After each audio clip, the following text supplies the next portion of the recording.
They're men of skin with they've got no hips. They're man of dicks with their opinions. And now let's start the show. Folks, come on. Now I'm coming back. I am coming back around again, just like the people of the sun, which today I did. It's 90s month, and even though I'm not fully doing 90s month. And you're Nate, and I'm David. This is the Loose Lips podcast. You snuck it in. Because I was going to say I'm coming back around again to not introing, because my initial instinct is like, you know what you're listening to. I'm back there. I'm like, my mind is back there. But I hadn't been, we're part of the way into 90s month. It's 10 days in, 12 days in, whatever. I've barely done 90s. I've listened to Afghan Wigs 1965. Yeah. That's about it. But today I was sent a message from the heavens that I need to get back into 90s month, because I was in Los Feliz, just blocks away from where they shot Swingers. And who do I see? Zach De La Rocha from Rage Against the Machine. Was he raging against an ATM? He was. I was going to try and make a pun, and it just didn't. It didn't come. It didn't come. I couldn't remember enough of their songs. Yeah. I guess he was having his own personal battle for Los Angeles. Yeah, he was a bull on parade. Yeah, there we go. Yeah, that. How is he doing?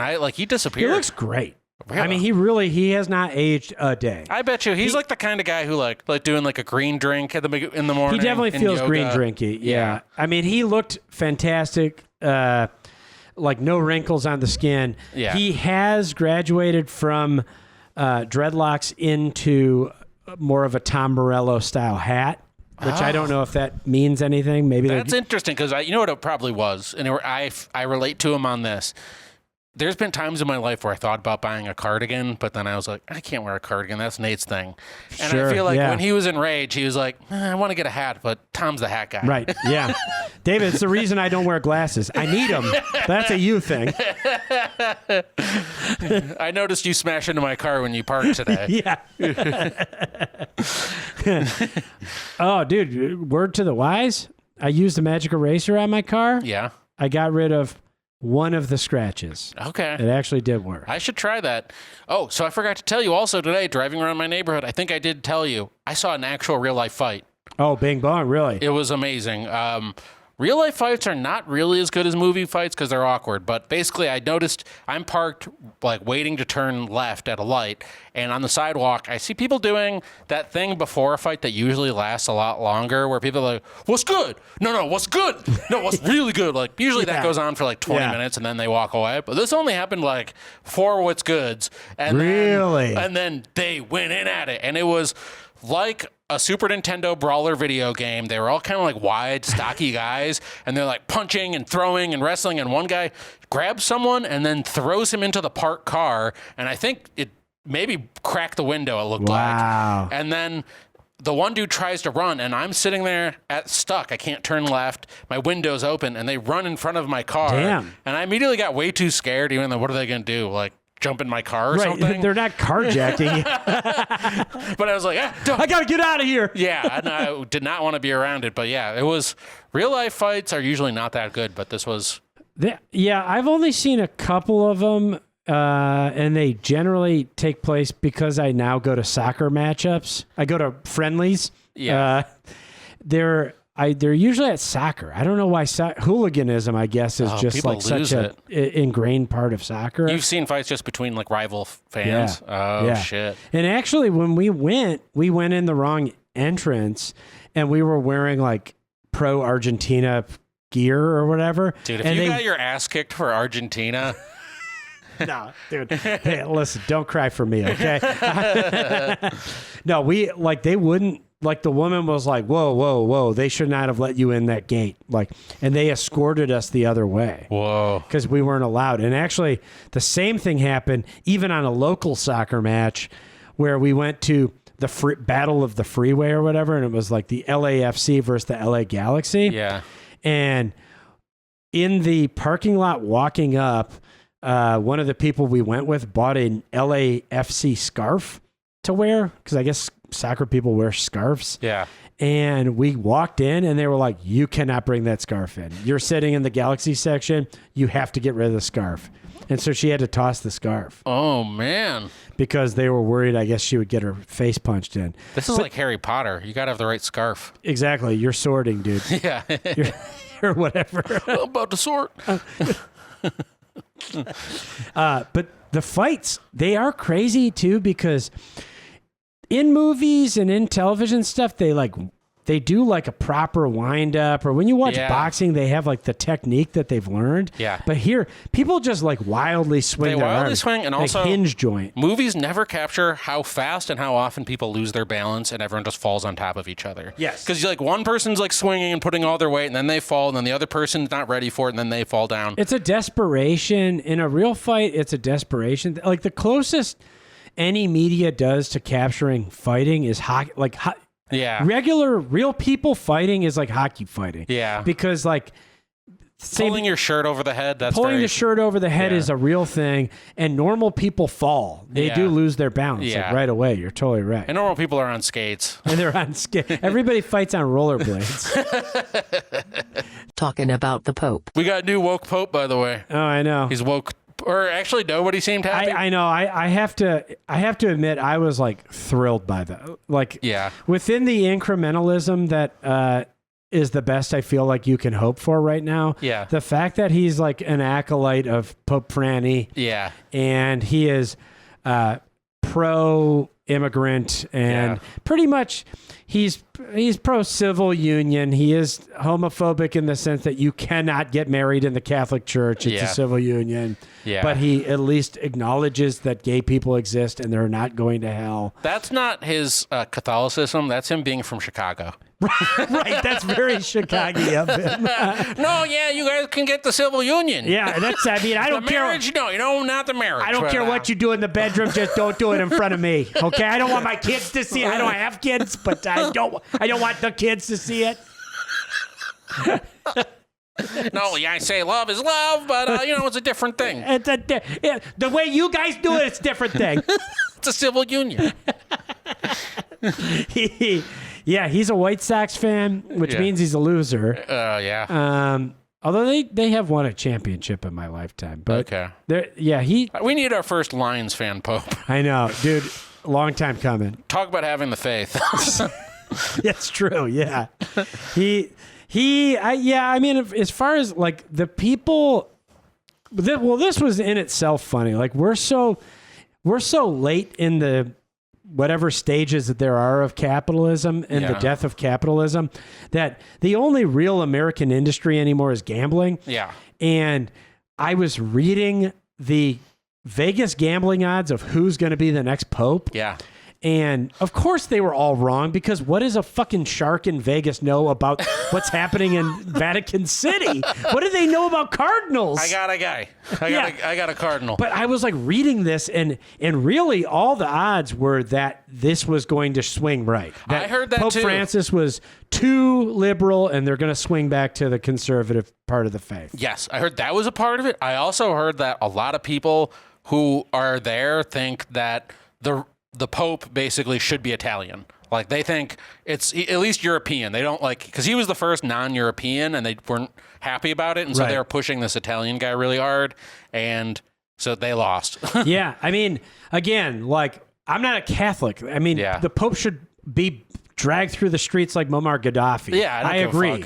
But since he's not going to be, I'm glad that at least he's a guy from Chicago who knows the value of hot beef sandwiches. Yeah. And, he might not want him in front of the kids, but, whatever. Yeah. It's the same as people complaining how the monarchy lives their life.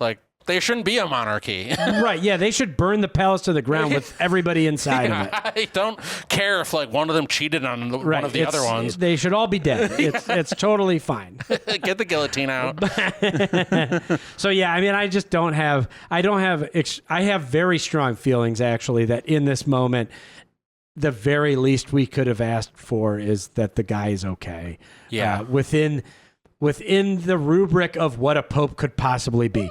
He's not a fucking child molester. Right, yeah, yes, listen, somebody is going to be controlling fucking, what is it, like 1.2 billion people? Right. I'd rather them be him than the fucking Nazi they had Although, before. my dog, I just found this out. I didn't realize this. I'm counted in the 1.2 billion people. Really? Yes.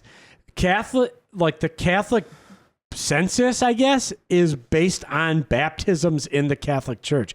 So even though I have not been a practicing Catholic my entire life, You got a Catholic baptism? I had a Catholic baptism because So Catholicism is like McDonald's, where like every time someone goes in the baptism, it's like another one served. one point bet. Yeah, exactly. And so, dude, they still count me because I haven't formally become an apostate. Ooh. So now I have to like make plans, basically. I think that would be a fun thing to do for in your 40s is to become a formal apostate. Get that hanging up. Hang it above my desk in my office. The formal notification of apostasy. I feel like that's something Bill Maher would do.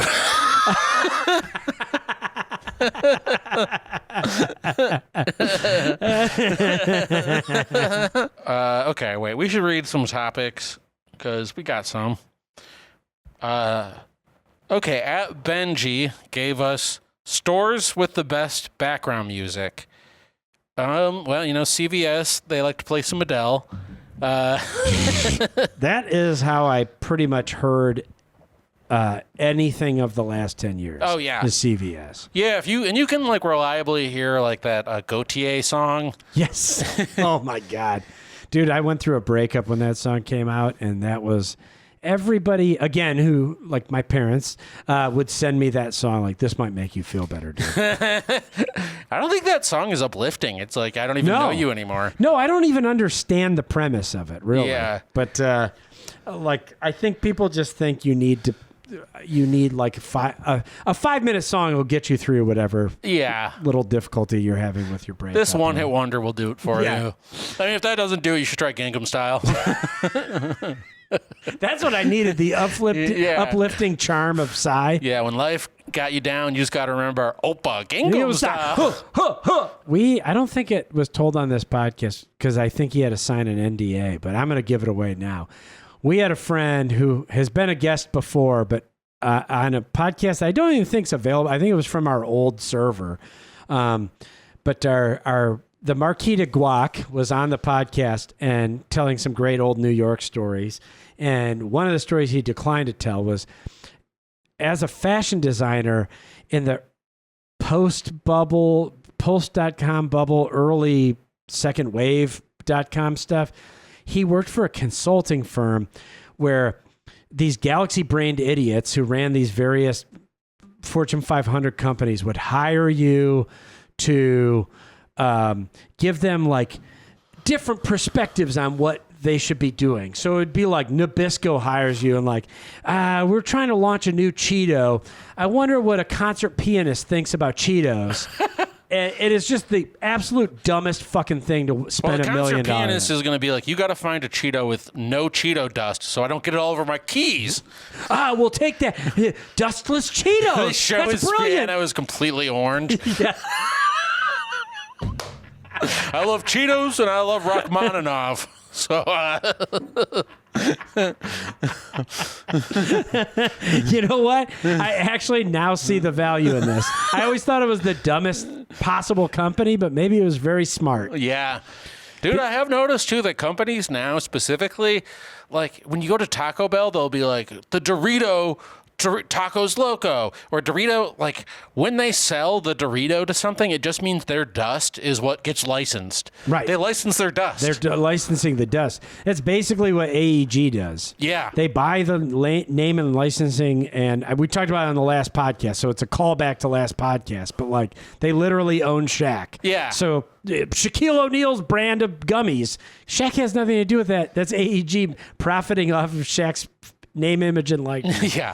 And this So this company was kind of the same. They were these galaxy brained idiots, and you would pay $1 million and they would get a collection of people who knew nothing about your industry, and they would sit in a room and scratch their heads and be like, well, what if it was more like this? Yeah. And my friend, who is a fashion designer, was one of those such people. Huh. And so one of the clients they had was ExxonMobil. And so high ups at ExxonMobil paid millions of dollars to go into this fucking C-suite in Madison Avenue and have these galaxy-brained advertising folks surround them with a airline pilot and a concert pianist and a fashion designer and a subway busker, and they could all just say what they thought about ExxonMobil.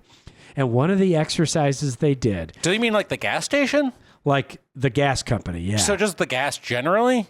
I guess. I don't know. They were trying to understand the common man. Yeah. And so one of the things they did was they all teamed up, and my friend was on a team with like one of the CEO or CFO or whatever, one of the highest higher ups at ExxonMobil, and they had to do a fun and uplifting presentation. And they break off into the small groups, and the CEO of ExxonMobil immediately fist on the table. I know what we're doing. My son showed me this video. We got to do Gangnam Style. And they all had to get up and do the dance to Gangnam Style. Oh. And that was, I guess, to team build in changing the corporate structure of ExxonMobil or whatever. Oh. But it's an A+. I mean, I would kill to have that job. Yeah. I don't know, like, what I would feel the pressure to give them some advice that they could use, because I wouldn't even know what to say to ExxonMobil. It's like, your gas, people have to buy you. People have literally no feeling about you or any of the gas companies. That's why it. There's no way to sway. If you're near me, I mean, in LA, I choose Arco because they reliably are the cheapest. Right. yeah, right. Yeah, my gas takes are basically what's the cheapest. I hate that I have to use this. Yeah. But that's why I've never. Who didn't do an oil spill? I guess you're better than BP, maybe? Right. Have you ever been on a focus group? No, I never have. No. I would kind of love to. I love giving my opinion. I'm a podcaster. So. Yeah. I was on one for Mr. Deeds. Yeah. When that was coming out, and or it wasn't even Mr. Deeds. I think it was like whatever the slate was of the company that made Mr. Deeds. So it was like Mr. Deeds and Scooby-Doo 2, and we had to watch big chunks of it. And I had to be like, well, up front, I'm not an Adam Sandler fan and I'm not a child, so I'm not going to like either of these things really. Yeah. They were like, well, just watch it and give us your opinion. And they just showed Adam Sandler going, whoopity-doo. You watched the whole movie? It was like a 30-minute segment. Oh, okay. And then I was just like, well, didn't really work for me. Yeah. Do you how does it work? Do they ask you questions? You fill out a card? Yeah, they ask you questions, or at least this one was. I went into like a room at the mall. Oh. And then they showed me on a TV, they showed me like 10 or 20-minute clips of these movies. Do they film you watch you while I don't you were know watching? if they watched me watch. Because they're like watching for you to be like, right. Yeah. That was, and like, I mean, now I would probably be a better person to ask now because I think I take myself less seriously. But at the time, I was going to concerts. Dude. Yeah. I was a concert guy. I wasn't an Adam Sandler guy. I was too mature for that. I wanted to watch Kurosawa movies. Yeah. Like, they don't make jokes like that in High and Low, Stray Dog. What was the... Oh, speaking of which, malls. Yeah. The question was, what has the best music? Yeah. I was at store? Ralph's recently, and they were playing like kind of like that body dance music from the 90s. Yeah. Like R&B body music. Yeah. And dude, it was awesome. Oh, okay. I mean, I think for patrons of this podcast, you would know how enlivened I was by it. Yeah. Because I went on our private Discord, which you can join at patreon.com/loose lips. I put on our private Discord a song that they were playing at Ralph's that I had never heard before. And it like literally blew my mind. I mean, I couldn't stop with it. I was so in love with it. And I'm going to scroll back because everybody else had actually heard it. Black Box Ride on Time. Here, play some. Little needle drop here. Unable to play. God damn it, you gotta be kidding.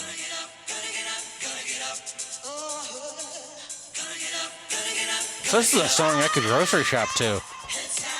I'm like, yeah, gotta spend too much on eggs. A little slow right at the beginning, but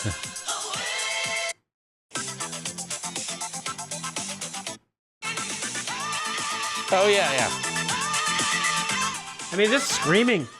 But it's clearly sampled because there's a part where it goes like ha ha ha ha ho. Yes, and it's great. I mean, but I was like blown away by it. I was Shazamming in the fucking place. Like, I was in Ralph's downloading Shazam so that I could catch what this song was. I was so blown away. That's by a good one. I love any time where it's like clear they sample someone's voice and then like someone's like playing it on a keyboard. It's so good. There was like there's an old episode of The Cosby Show where Stevie Wonder was on it, and they're like in the studio, and they're like, "Oh, Stevie, show us your keyboard, your synthesizer," and he's like, "Oh, well, it's a sampler, so I'm gonna sample you guys and put you in a song." And he was like, "Theo, if something's really cool and you're at a party and it's really happening, what do you say?" And he's like, "Jamming on the one," which no teenager has ever said before. But Stevie Wonder starts samples and he's like, jamming on the one, jamming on the one. And what would you say at a party? Jamming on the one. Jamming on the one. Jamming on the one. That's so fucking funny. Oh my God. I really, really want to collect one of these days. Like that type of like adults writing teenagers. Oh yeah. I don't remember which movie it was. It was one of the last Woody Allen movies I saw. Yeah. But they went to like, it was like during the nu metal era. And so Woody was dating some 22-year-old as he is wont to do. And he had to go to some concert of like what the teenagers listened to. And it was like, Ass Play the band or whatever. Yeah. And they sounded like this certain thing. And it was like so clearly like an 80-year-old man coming up with this shit. My favorite, actually, the thing I want to do a supercut of is every time from different 90s sitcoms, there has to be at least 30 versions of this, but it was back when Beavis and Butthead was super big, and they would have on the show that they're like, "What are you kids watching, the Booger and Boothead?" They would always say it wrong. That's right, yeah. Yes. Yes. Oh, that is the most reliable humor possible. Square Dad. Every character from Murphy Brown saying like, "What are these kids with their Bing Bong and Bombay?" Yeah. I know there's at least 30 to pick. Oh, God. Actually, so I recently, man, with Supercuts, we have a friend, Sean, former guest of this podcast, Sean Van V. I don't know how much I can say, but he has access to a database where you can type in certain keywords and it will search every single screenplay on TV or movies and find examples of people saying that thing. And so I told him, I was like, well, I found 2 examples of unrelated celebrities announcing that Osama bin Laden has been killed. There's the famous one that we always quote, which is John Cena during WWE SmackDown saying, "Ladies and gentlemen, Osama bin Laden has been compromised to a permanent end," which I think we saw live. Yeah. And then the other one I just discovered was on E! Network. They were like doing the rundown of like whatever the E! reality shows are, and Andy Cohen is like, "All right, guys, back from commercials. I just got word that Osama bin Laden is dead." So I told Sean that, and he's like, "Oh, I'll search the database for like whatever Osama bin Laden is dead," and it came up with so many like weird references of like, because it shows you the date that it was aired, and so it's like Osama bin Laden died in May of 11, I think. It was 11. Yeah, 11. It was we were closing the Burton movie theater when Osama bin Laden was compromised to a permanent end. Yes, that was what happened. And then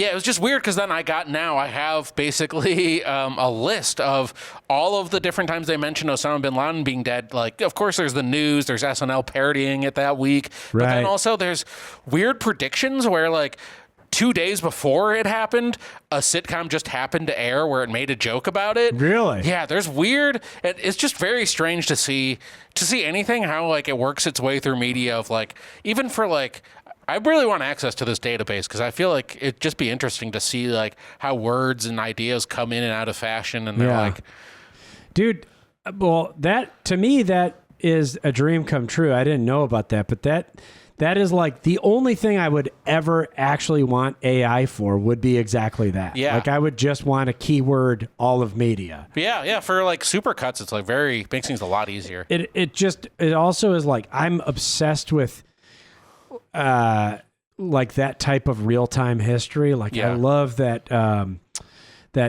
ESPN 30 for 30 on the one with the OJ chase where they just like flip between the channels and the coverages. It's amazing.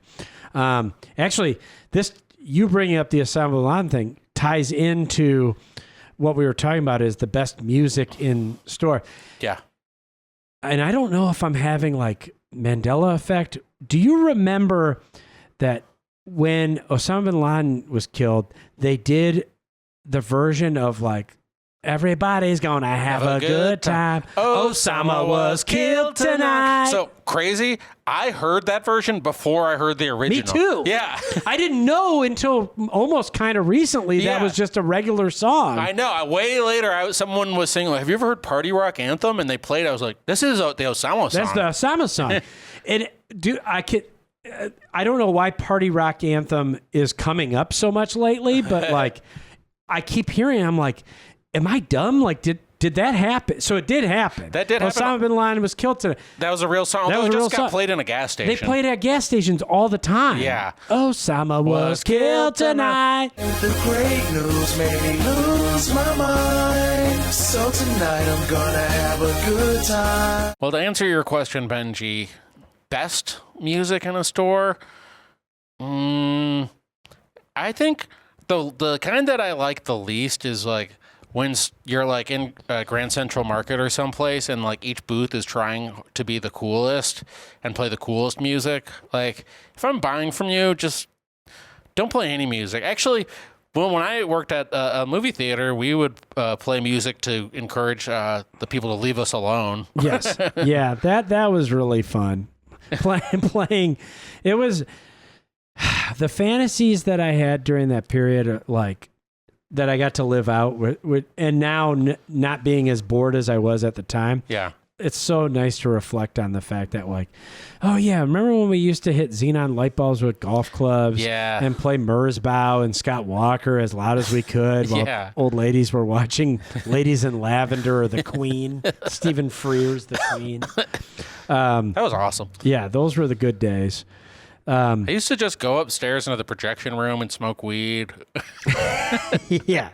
Come down. I would literally be too high to serve people, and I would hand people their popcorn, and they'd be like, so how much does that cost? I'd be like, shit, dude, you can have it. There was at one point, because I mean, it was skull-numbingly boring. And so like, again, like I guess over time you forget how boring it was and you remember the good parts. But at one point we discovered that if you take the ice scooper and you take the tubes that posters get sent to you in and you fill the tube with the ice. Oh, yeah. You could whip ice like almost like shooting it out of a gun. Oh, that ripped. We would just, we're shooting ice all over the place and ripping and ruining everything. Oh, so well, the best part was after hours, we would just hang out and watch movies in the actual movie theater room and get really drunk. And one of us couldn't walk the 50 extra feet to the bathroom and would just walk to the side of the theater and piss on the wall. Piss on the wall. That's right. Piss on the wall. Oh, my God. We proceeded to take every single fire extinguisher and spray them everywhere. And then the next morning, the fire code people came. And we're like, hey, all of your fire extinguishers are empty. Oh, my God. I remember, I think I was working there when the Iron Man movie came out, and we got a bootleg of it and watched it at the theater. And I got so drunk that I had to spend the night at the movie theater next to the toilet in the projection booth because I kept throwing up. That rips. Oh, my God. Yeah. That theater no longer exists. No longer exists. Yeah, it's what a bummer. Yeah. I feel bad for the young people today. Like, you need to have a job that you can do nothing at. Yes. That's important. Yeah. Yeah. do nothing and not feel the pressure of it. Like, Yeah.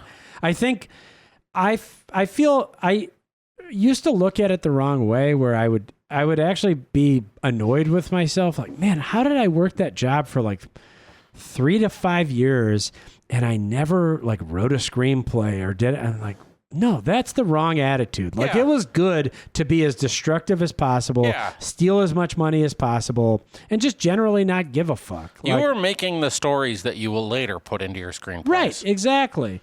I would have been a fool to have read books. Yeah. Sit there and be a nerd when we're throwing light bulbs off the roof. What are you doing? Yeah, exactly. And they also sometimes would hit power lines and bounce back at us. that is terrifying. Actually, it was getting me kind of sad because our former partner, who we owned a theater with, moved to Japan and is opening a movie theater in like rural Japan out of, again, an abandoned school that he's converting. I think this was like a kindergarten.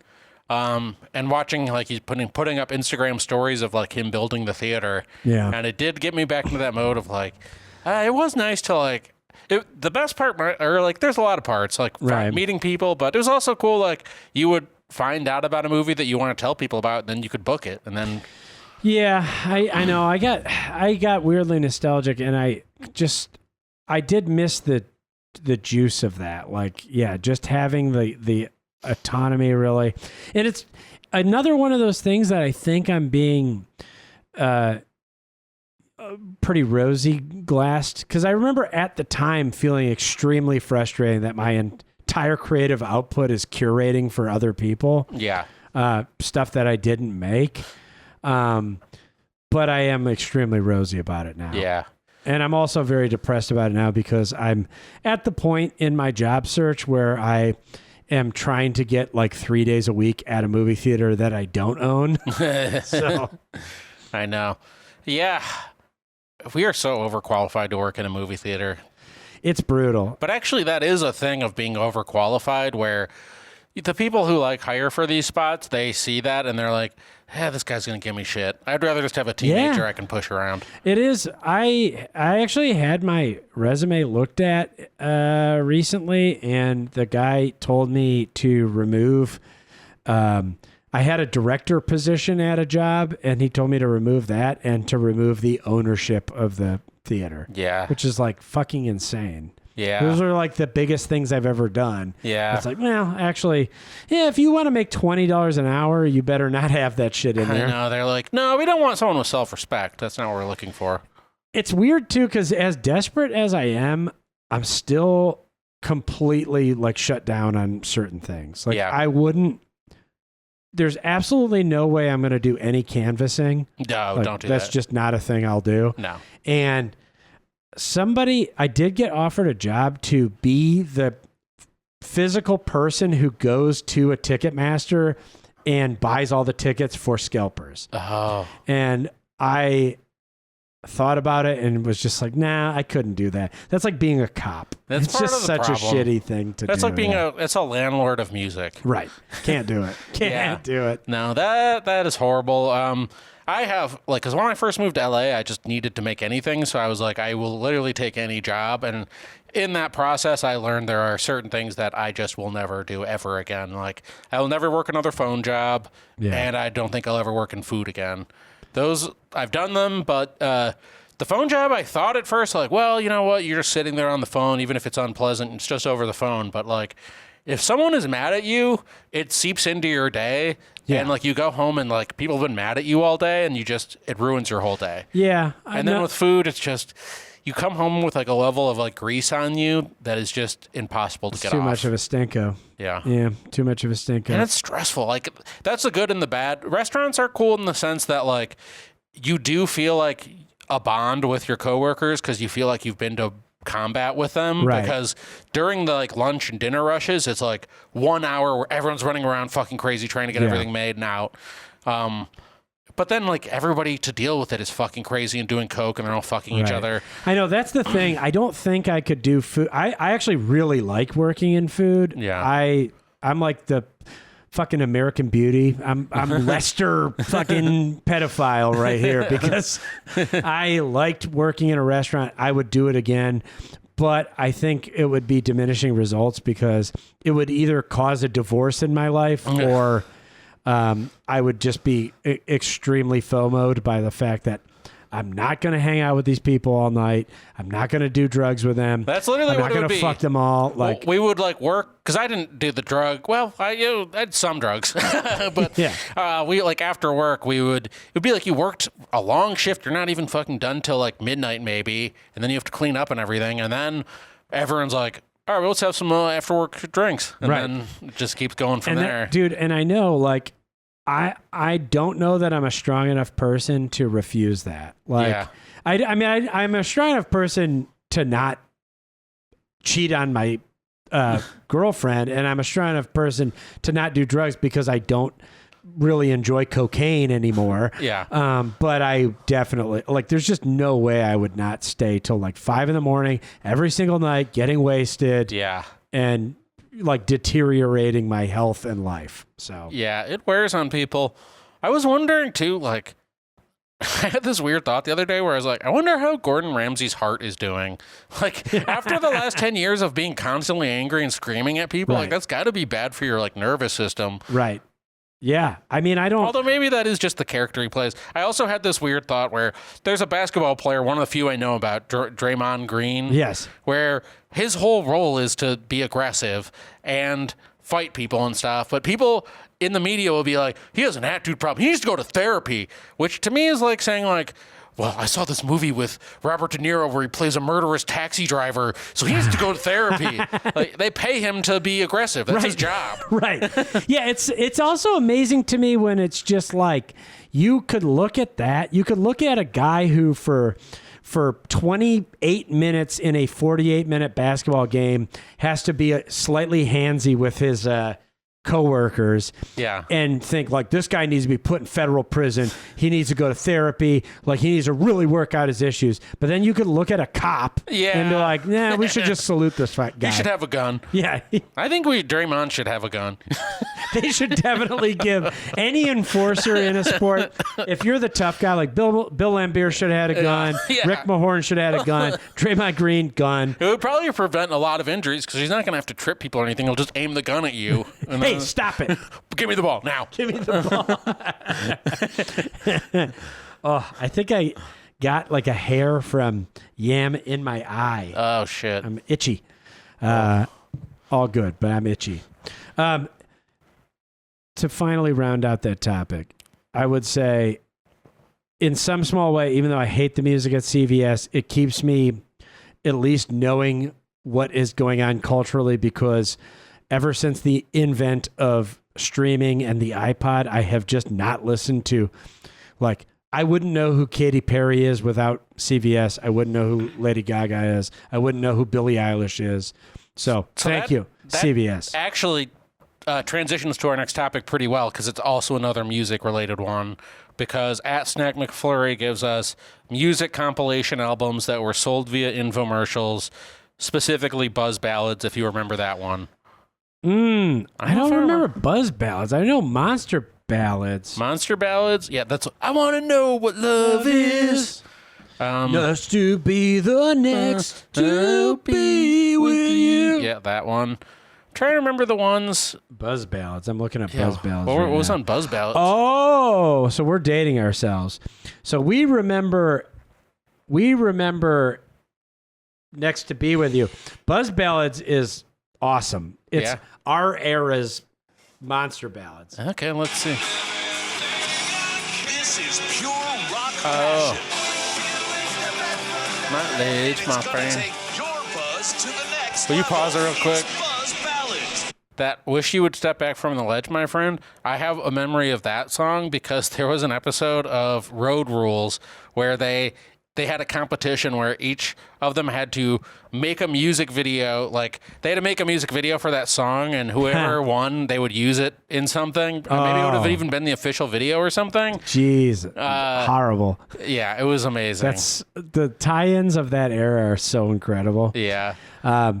I was dating somebody.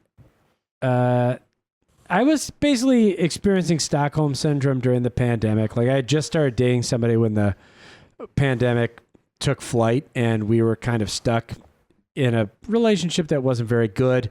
But one day she went for a walk while I was still sleeping. And when she came home, she was like bounding with energy and like all fucking juiced up and like ready to go. I'm like, whoa, what's going on?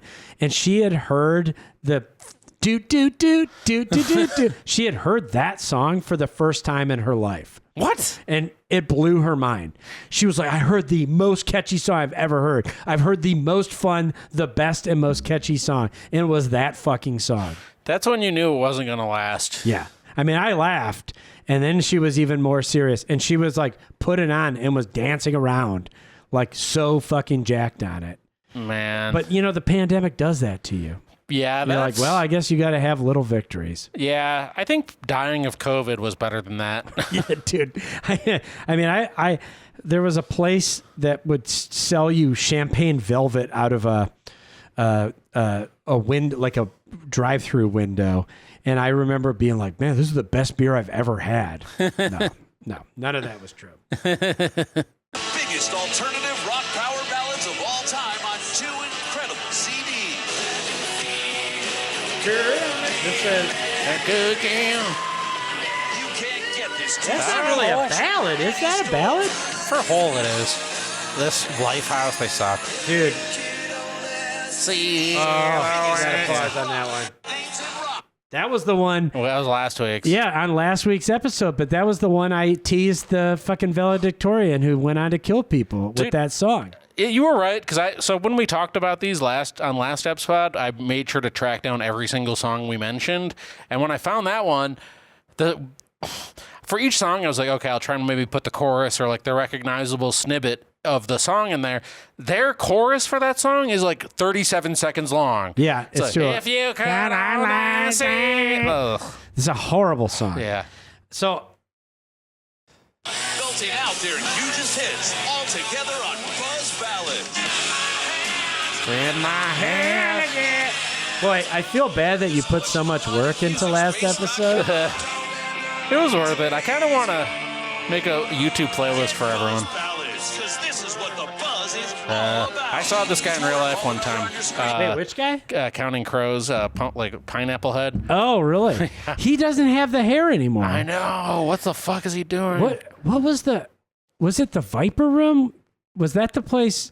We watched some documentary a long time ago where he was so into the scene of it that at the max fame of Counting Crows, he was volunteering to bartend just so he could meet people. It worked because fame is a hell of a drug because that guy dated Jennifer Aniston at his peak. That's so insane. That is so fucking That's the most insane. 90s couple. Like, they both just looked at each other and realized, like, hey, you're the 90s girl, I'm the 90s guy. Yeah, we got to do it. There's nothing we can do. Let's get Windows 95 and roll with it, baby. Yeah, Mr. And roll with you. Delamitri's joining us. This is a three-way.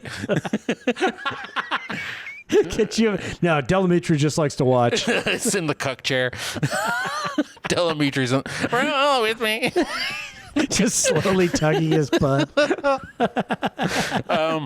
the way, a stalker smashed his PT Cruiser into Jennifer Aniston's house. It was a PT Cruiser? Yes, it was a PT Cruiser. Dude, I did not know that fact. Yeah. That's incredible. Yeah, everything about it is awesome. I kind of want to make a short film just about this because this guy moved from Missouri because he got it in his head that he was married to Jennifer Aniston. And then he just parked his car and lived in the Burbank Walmart parking lot for like 3 months, working up the nerve to smash his car through Jennifer Aniston's front gate. I wonder, does she live close to there or was he driving across town?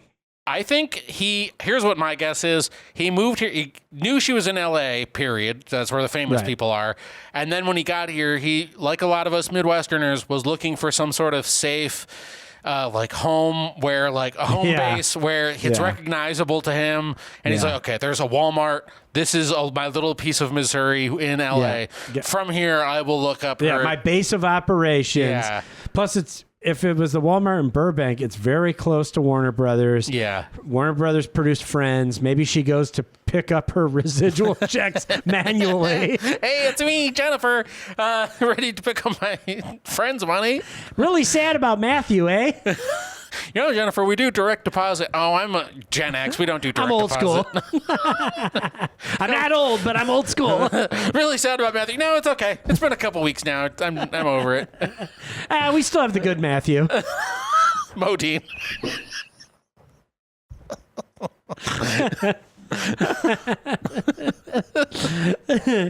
Oh my God. Yeah, so he was basing his operations there. Sadly, who lives in no one lives in Burbank. Jay Leno. Also, Leno, yeah, Jay Leno. if Jay Leno would have saw him and knew that PT Cruiser was about to smash into Jennifer Aniston's Pull gate, out the tank. he would have got his tank and fucking ran him over. Pull out the tank, run him over. Now that he fucking has a tank, no hill will stop him. No. I mean, he basically, that was a failure in his leadership. I know. He should have stopped that.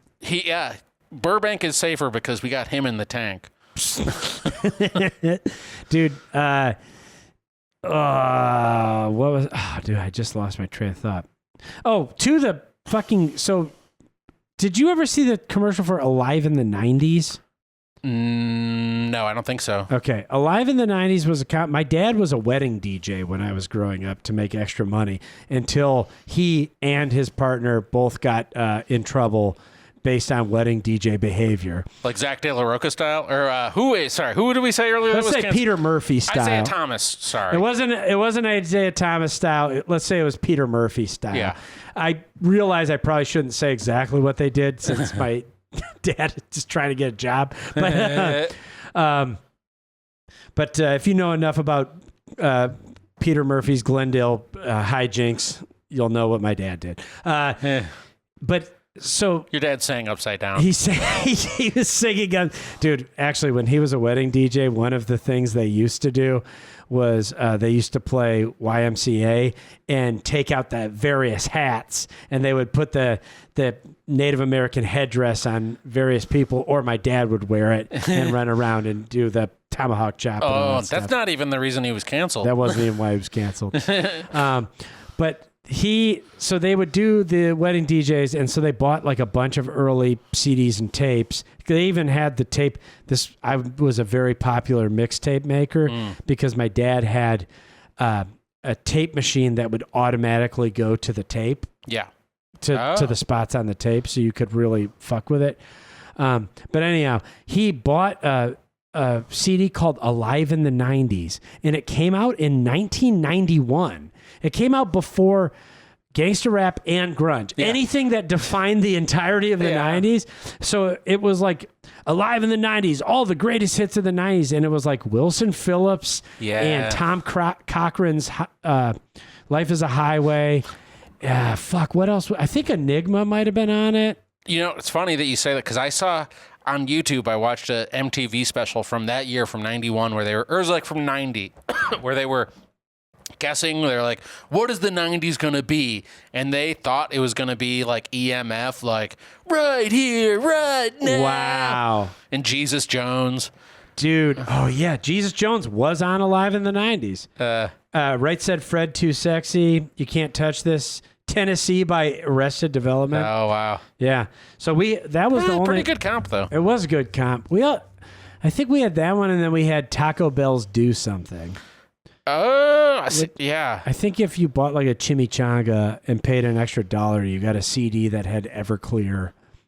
And dude, that was a bad band, by the way. Yeah, they did one song. Yeah, it's just one song over and over. Yeah, they were not a one-hit wonder, but they did do one song. You know what was also bad was Everlast. Both of the Evers were all Ever music. Yeah, Everlong the song. Yeah, Everessence the band. Everessence. That was such a bummer. I love David Letterman, in spite of his many foibles. Yeah. Although it is disappointing to hear even more about his foibles. Oh, there's more? I mean, he was just like a chronic sexual harasser of women, I guess. Damn. But as it turns out. But also, it just sucks that he ended his entire run of the show with Everlong by the Foo Fighters. Oh, yeah. Of anybody he could pick. And just knowing that I watched that and like had tears in my eyes, like, I'm going to miss you, David Letterman. Yeah. listening to Everlong. At least they didn't do, it was Everlong, yeah. Apparently, when he had his heart attack, he sat in the hospital listening to that song for inspiration.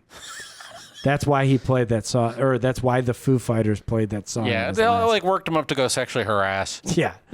Yeah, it bummed me out, that girl Stephanie, the intern. Yeah. Yeah, he was like sexually harassing and then fucking her. Well, that was the famous one. But then there was another one, too. Oh.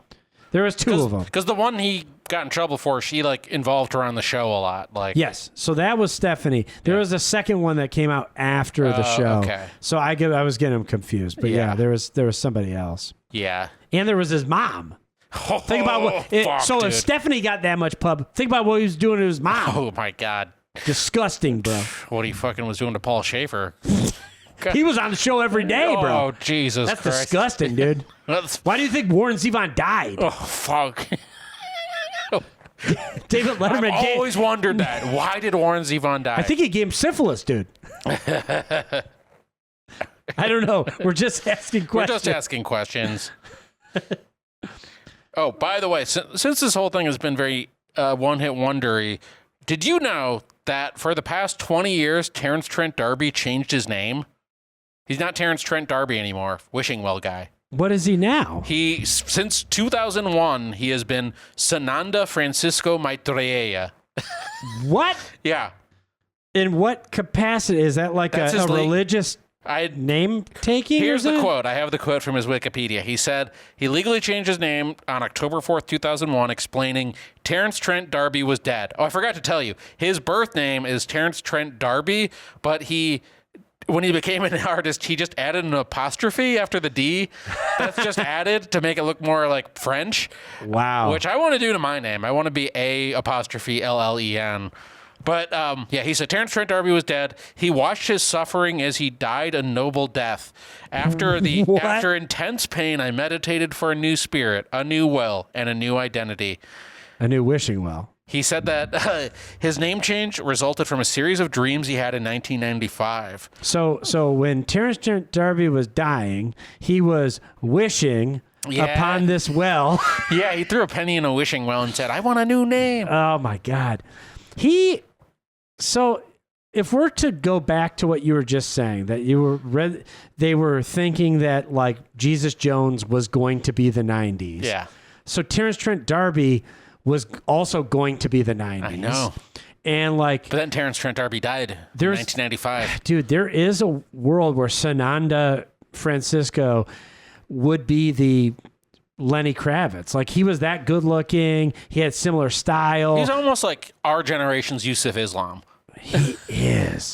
He really is. But he's not he's from like the 80s. But sure, I'll take Terrence Trent D'Arby. There's a world then where there's some young Wes Anderson starts put wishing well during a climactic scene of a sad sack loser dating somebody else or whatever. Wishing well.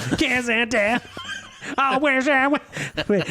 As they slow motion walk at the end of Rushmore. I'm actually surprised. No, what they would do these days is it would be a cover version in the trailer for some Marvel movie. Sui George. Where it doesn't sound at all like the original, but it's like all atmospheric and sad. It's like, wishing well. It's like a choir singing. Kiss and tell. Jeez. God. Yeah. Dude, that is, in a weird way, that might be like the biggest cultural unifier of the last 20 years. Yeah. Is that everything is like a bong sound. Yes. And a sad sack slow ass song. Yeah, or they love to take songs that in their original form aren't sad ass slow songs, like they were actually just like pop hits from the 90s. Yeah. But then they turn them into sad ass slow songs. But that's crazy that has been going on for 20 years. Easily. Yeah. Easily. When did Donnie Darko come out? I feel like that was, or Dark Knight. Those were like the first times I noticed that. Yeah. Hans Zimmer meets Tears for Fears shit. Yeah, I always think, that'll definitely be like, when you look back at like what makes something look 80s or 70s, I think that trailer thing, that'll make things look like now. 2001. Okay. Was Donnie Darko. But Donnie Darko was like an indie movie. It took a while for it to like bubble up to be like every mainstream movie. Yeah, it might have actually been like a more like probably 2006 or 7 before people noticed. And then it was every movie. Yeah. I think also like when you in the future, when you're like looking through movies and you can just immediately tell that they're from now, it will be like when everything's green screen. Yes. When everything's green screened and when no one looks qualified to be in the position that they're in, whatever the job is that they're supposed to have in a movie, they're 15 years too young and way too hot for it. Yeah. There's like the only way to make an original movie now is to cast the hottest 22-year-old possible to be like a storied and tenured professor chemist. I mean, I keep thinking about that goddamn movie Long Legs and like something, I mean, I know like it's a Silence of the Lambs ripoff, but like in Silence of the Lambs, they were using Jodie Foster as bait. And also Jodie Foster, she was cute, but I mean, she wasn't like a fucking jaw dropper model. She's killed the president hot. You know what? I'm off. Yeah, you're right. Styles change, I think. But goddamn, dude, Long Legs is like, this woman's supposed to be like this head honcho FBI agent who's like coming in from the big city, and she is, maybe if I'm generous, 22 years old. Yeah. Like model, good looking, like, just has no gravitas at all. Yeah. I'm sick to death of it.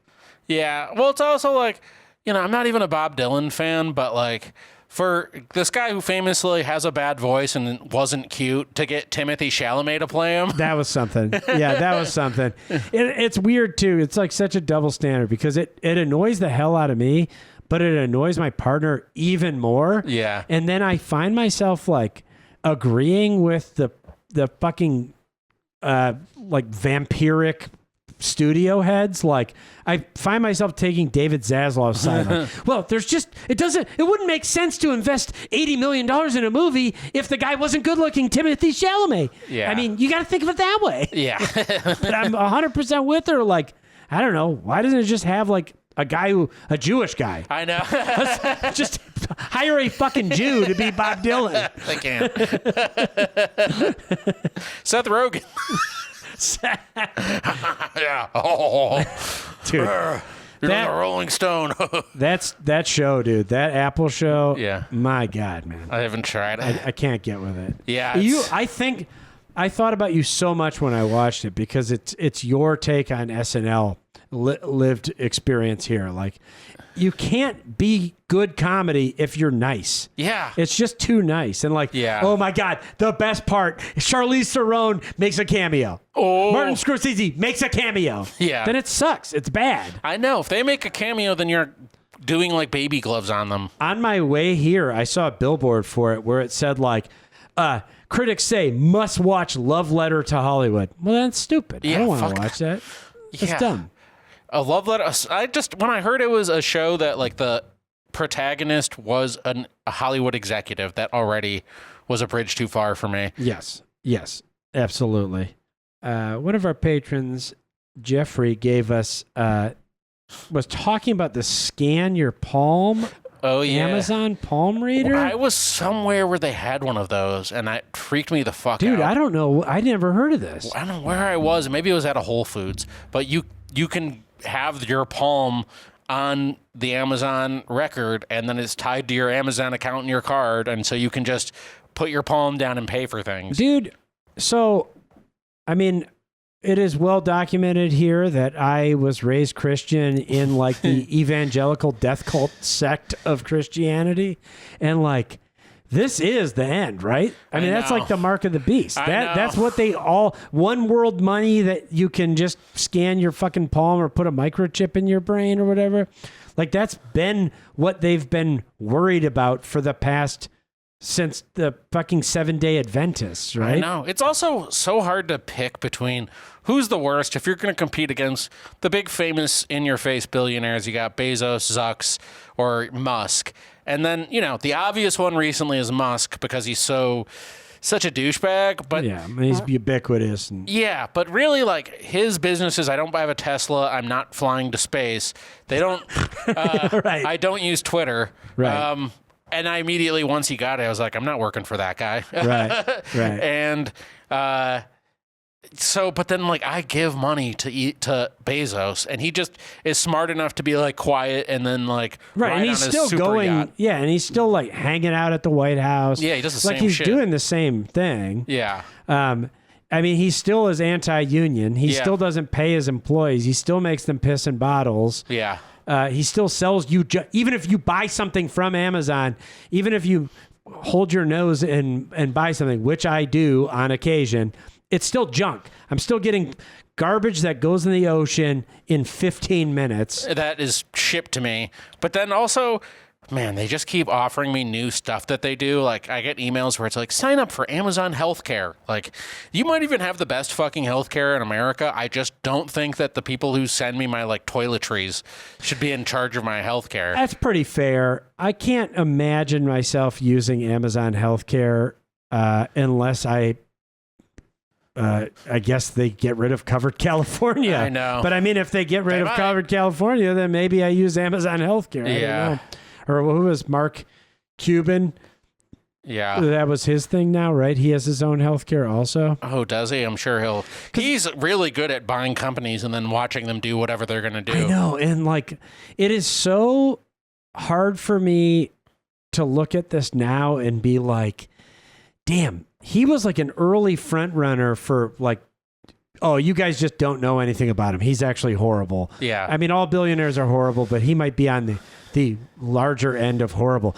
And now he's been lapped so egregiously now that he seems that he's cool like coming somehow. back down to earth. And it's like, well, you know, maybe he's nuts. Maybe the worst thing he ever did was have underage girls do wet t-shirt contests at his Indianapolis version of Hooters or whatever. Yeah, he just has no skill, and he like lucked. He fell And he is bastard. a fucking idiot fail son who Yeah. accidentally tricked an even dumber idiot fail son into buying his company. Even if you are the kind of Broadcast.com didn't work. that's the thing. Like, even if you are the kind of person who's like, I love people who are good at business. Like, he's not good at business. No, he's not good at People business. like I saw recently, someone like ran the numbers on every investment he made over the whole 10 years of Shark Tank, and it turned out like all of his investments have lost money.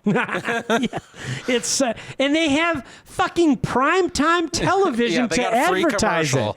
They have an hour-long commercial. Yeah. But then it's a commercial by, like, as soon as people see that Mark Cuban endorsed something, like, oh, that must suck. Yeah, that's shitty. That's the guy who traded Luka Doncic. Yeah. I want fucking Mr. Wonderful, whatever he picks. Yeah. Oh, man. That guy, surprise, surprise, libertarian. Of course, yeah. Surprise. I mean, obviously there's no cool billionaires, but there's no... A while ago, somebody did point out to me, like, if you like sports, you have to separate the billionaire from the version of the billionaire you see as a sports owner. Yeah. And like, you know, for whatever shittiness there is about Steve Ballmer being a billionaire, you got to hand it to the guy. Like, instead of involving himself in politics or in shitifying the internet or whatever the fuck that the rest of these guys are doing, all he did is buy a basketball team, build a stadium, build some community housing to offset how shitty it was that he built the stadium, and then he watches his favorite basketball team. Yeah. And he's annoying as fuck. Yeah. That's awesome. Yeah, he hangs out with Adam Devine all day. Hell yeah. That's okay. That's if we have to pick billionaires, I'm picking developers himself. Ballmer. Yeah, I'm kind of in on developer Ballmer. Although he did pick a much worse Clippers logo. Horrible, He has Microsoft. He has the Clippers. Why do you not make the jump to make them the Microsoft Clippies? Dude, it was on the table. It was right there. Yeah. It should have been. It's so astounding to me too that he's actually from Detroit. Oh, is he? He tried to buy the Pistons, but it didn't work out. But he is from Detroit, and he lives in Seattle now. He's made his bones in Seattle. And he flies down every day to go see the Clippers instead of just moving the Clippers, which is a franchise no one gives a fuck about, to Seattle, where everybody would care. Yeah. If he brought the Supersonics back, he would be a fucking hero among men. Yeah, but then we wouldn't have the Clippies. Yeah. Exactly. We wouldn't be able to not go see the Clippers live. I know, but these You know, these Seattle people, they just want to see Stone Gozer. They don't want to see dunks. We've already proven they can't sustain a basketball team. I want to, since we were talking about alternate realities of what the 90s could have been with Jesus Jones being the biggest. You know, they're the lost generation. You know, the people are always talking about the boomers, the millennials, Gen Z. You never hear anyone talk about Gen X. They're lost. They're lost. They're lost. And even though they run culture. Yeah, they do actually. They're like the Jeff Bezos generation. I mean, think about how... Jeff Bezos is Gen X, I think. Dude, yeah, exactly. Yeah. Total slacker. Think about how sick that is. They got to, like, dick around and fuck around. Yeah. Nothing they did, there's no record of anything they did, so none of them got in trouble for it. Yeah. Then all of their favorite things, they forced us to watch, and our kids... or not our kids, but like people younger than us. Like we had the 80s revival because that's what they grew up on. And we got to make Goonies 6. We got to make Goonies 6. And then everything they liked when they were teenagers is what their kids like now. Yeah. Everything came up Gen X. They're the ultimate winners. They own houses. Yeah, they own houses. We bought them cars and houses. That's the thing. They, like, you know, in LA at least, all these Gen X people came here. They probably got a job at Tower Records. Right. They probably like were snarky to anybody who came and said like, "Oh, you're buying Hootie? Okay, whatever." And then they had enough money to fucking buy a mansion with that.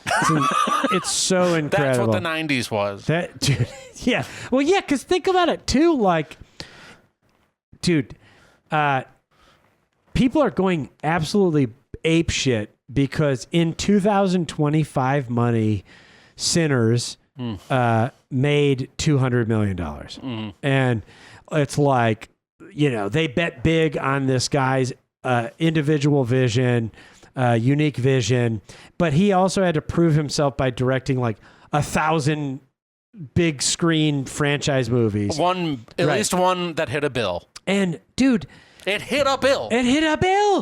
Okay, well, we can wrap up. This has been us talking to you. Oh my God, we're back. We did it. We're talking to you. We got new stuff. We're going to have some stuff for a vertical film festival. Coming up soon, live in LA. Yeah, if you're in LA in 2 weeks, there's a vertical film festival. The submission, did I miss the submission deadline? No. Okay. No, it's next week. Okay. So that's coming up, folks. You got to pay attention to that. Yeah. And we'll have some new stuff out soon. Yeah. Oh, you know what? Can we do... Well, after this, I will say on our main feed, so you can see what our Patreon is all about. Right. We're going to put on our a special bonus episode where we do a little bit of what we did today, talk about hits of the 90s, but this was with our friend Danny, a.k.a. DJ Danny Halo, another 90s expert, and we went deep and covered 40 songs that we liked. It took me a lot of work, but I got audio clips of every single song brought up, and I'll probably provide you a YouTube playlist if you want to relive Delamitri's. Roll with me. Yeah. So we're going to throw that on the main feed just so you, the listener who's a loyal listener, but not quite so loyal. Yeah. Get a You taste. can see what you're missing. You can see what you're missing. Yeah. And in the meantime, because that's all we have to say, why don't you get a rib removed so that you can, like Paul from the Wonder Years, suck your own dick. Right, yeah. Like Delamitri said, roll with you. You fucking idiot. Now let's end the show.